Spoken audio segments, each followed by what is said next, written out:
let's talk about embroidering bucket hats. Why are bucket hats so freaking hard? Well, first let's start off with the fact that they have a brim that goes all the way around the hat, which is kind of like a cowboy hat, only not as cool. And unlike a cowboy hat, it has very little structure. It's extremely flippity floppy.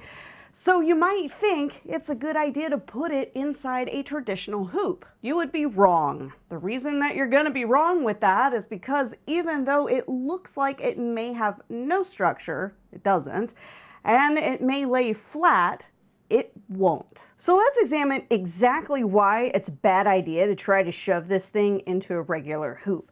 It might look like you can actually smooth this out and get it to lay flat to fit into a hoop, but reality is, the more you try to fit it into one of these things, the less likely it is you're going to have all of this available space for you to embroider. So a hat hoop is going to let you go around in a cylinder shape, as opposed to a flat hoop like this one or this one, that's going to really limit your surface area for embroidery. So let's say I did try to use this one. I'll just go ahead and take this out. This is a mighty hoop, and it's my favorite size. And I could get it in here, but I'm scared to even mention it. The odds of me smashing my fingers in the process of trying to do this just to hold it down, because naturally the cylindrical shape is going to want to fold in on itself when tried to make flat, is too dang high. So then that leads us to option B, and use a traditional hoop that's going to be a little more restrictive on size.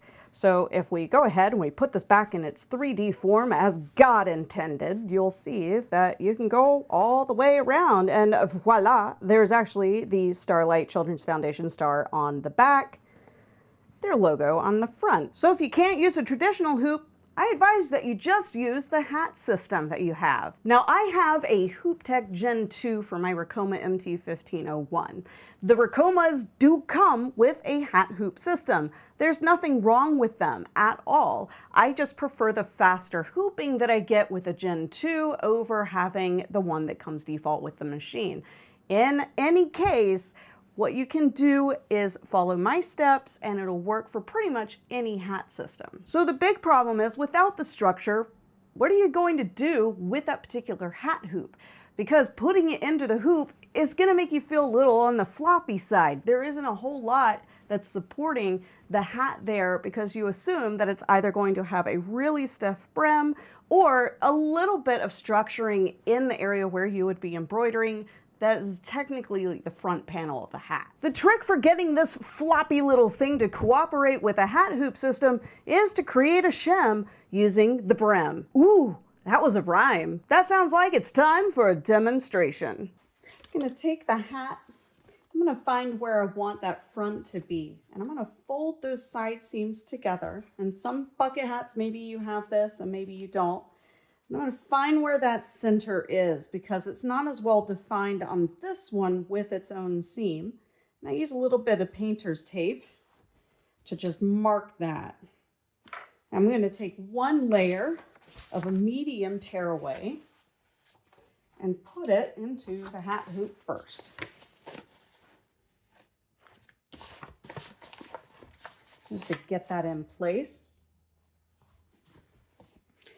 Then, just like with any hat, regardless of how much or how little structure it has, you're going to want to get the sweatband out of the way. So I'm going to go ahead and fold that up, curl that up, and hold it, and then slip the hat over and down.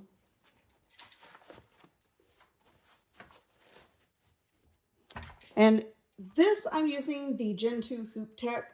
You might not have this one, but with mine, it has a little support underneath so that it can pull it nice and tight.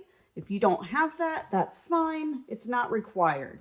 I'm going to pull this in for a close-up shot so you can see top-down view what I'm going to do.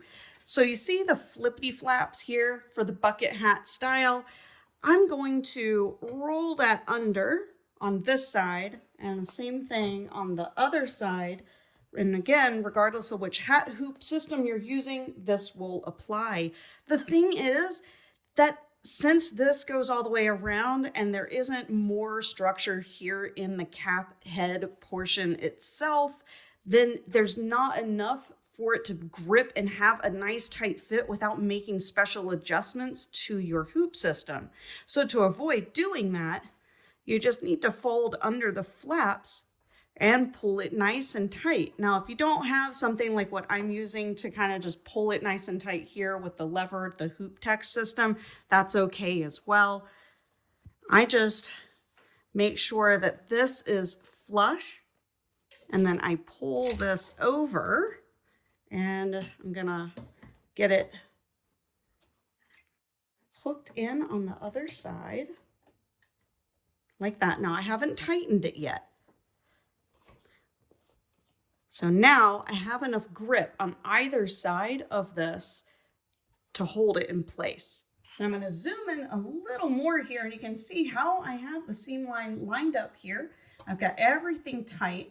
I'm going to go ahead and flip this up to get in there. Now consistently, I've been able to just kind of lift this pressure a little bit, and you don't want to pull on this because you don't want to bend teeth.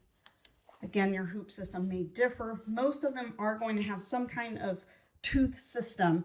And I do this just to make sure everything is nice and lined up, and also so I can stitch up here without risking getting too close to where that seam is, because that's a really bulky area and I actually don't want to stitch there. Now it's ready. I'm going to go ahead and pull this down and take it to the machine. Well, there you have it. I hope that helps you and gives you a little bit more confidence in tackling some unstructured caps just like this bucket hat style. And I'll see you next time.